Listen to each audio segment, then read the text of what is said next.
서울 시내의 한 택시 미터기 대리점. 카톡을 상징하는 노란 띠와 캐릭터를 떼고 잘 떨어지지 않는 부분은 도구로 떼어냅니다. 카카오티 블루 택시 등을 뜯어내고 그 자리에 모범 운전자 등을 다시 달고 있습니다. 지난해 3월 카카오티 블루를 시작한 김종하 기사는 건강이 나빠져 9달 만에 탈퇴했습니다. 수입도 좀 올리려고 시작을 했는데 이걸 쫓아다니다 보니 지금은 이제 건강을 너무 잃어서 지금 뛰려고 왔습니다. 강제콜이기 때문에 내가 활용할 시간을 제대로 하지도 못하고 만약에 이제 일을 접는다든지 콜을 수령을 들으면 점수도 내려가고 해서 거기에 너무 신경도 쓰이고 콜을 받는 자체가 좀 스트레스를 많이 받아서 그래요. 카카오 콜 없이 길에서 손님을 태우는 배회 영업. 일명 길방에서도 수수료를 떼가는 것은 문제라고 지적했습니다. 우리가 생각하기는 그거는 잘못됐다고 봅니다. 왜 그러냐면 길방 뛴 거는 타수입이고 여기서 돈을 찍어서 준 거는 여기서 버는 거는 여기서 떼가고 다른 데서 버는 건 떼가지 말아야 되는데. 지난해 7월 카카오티 블루 택시에 가입했던 장상현 기사도 5달 만에 계약을 해지했습니다. 강제 배차로 승객을 태우러 먼 거리를 달려갔지만 운행거리는 정작 짧은 콜, 일명 똥콜이 많은 데다 수수료 부담까지 커졌기 때문입니다. 찾아가는 게 오히려 더 시간이 많은 거예요. 찾아가는 거는 뭐 한 10분 정도 걸리면은 손님 내리는 거는 한 4, 5분? 이래 보면은 사람이 찾아가는 게 너무 힘들어요.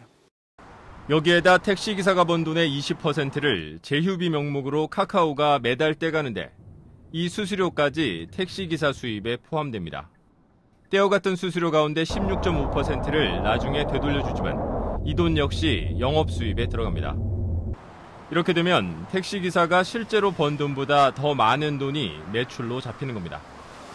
20%라는 돈을 가져갔다가 또다시 돌려주고 거기 또 매입으로 잡혀보면은 우리 입장에서는 뻥이죠.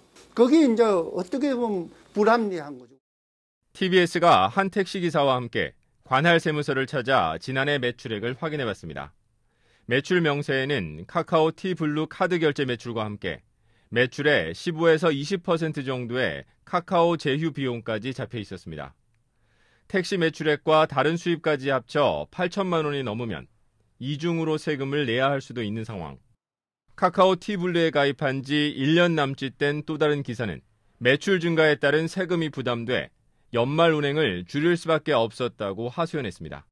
이미 내가 벌었던 돈인데 그것을 다시 또 수입으로 잡아버리니 이게 일을 불안해서 할 수가 없어요. 연말 되면은 12월 달 들어와서는 제가 일을 제대로 하지를 못해요. 지금 평소에 한 500을 월 500을 450에서 500을 했다면은 그 한 절반 정도를 줄여야 될 것 같아요. 지금. 카카오 모빌리티는 TBS와의 서면 인터뷰에서 카카오티 블루는 단순히 콜 중개 서비스가 아닌 관제 시스템을 비롯해 브랜드 사용과 기사교육 프로그램 등 브랜드 인프라와 시스템을 제공한다고 밝혔습니다. 이에 따라 가맹회원사들도 카카오티 블루 브랜드 하에서 배회 영업과 자동 배차 운행을 구별하지 않고 모든 운행 데이터와 영업활동 전반을 통합적으로 관리해 운영하고 있다고 덧붙였습니다. 이와 함께 제휴계약 비용 지급은 배회 영업을 포함한 영업활동 데이터를 택시기사들이 제공하는 대가를 청구하는 적법한 절차며 가맹사업이나 마케팅 제휴 계약 체결 시 매출 증가에 따른 간이과세자 지위상실에 대해 충분히 안내했다고 설명했습니다.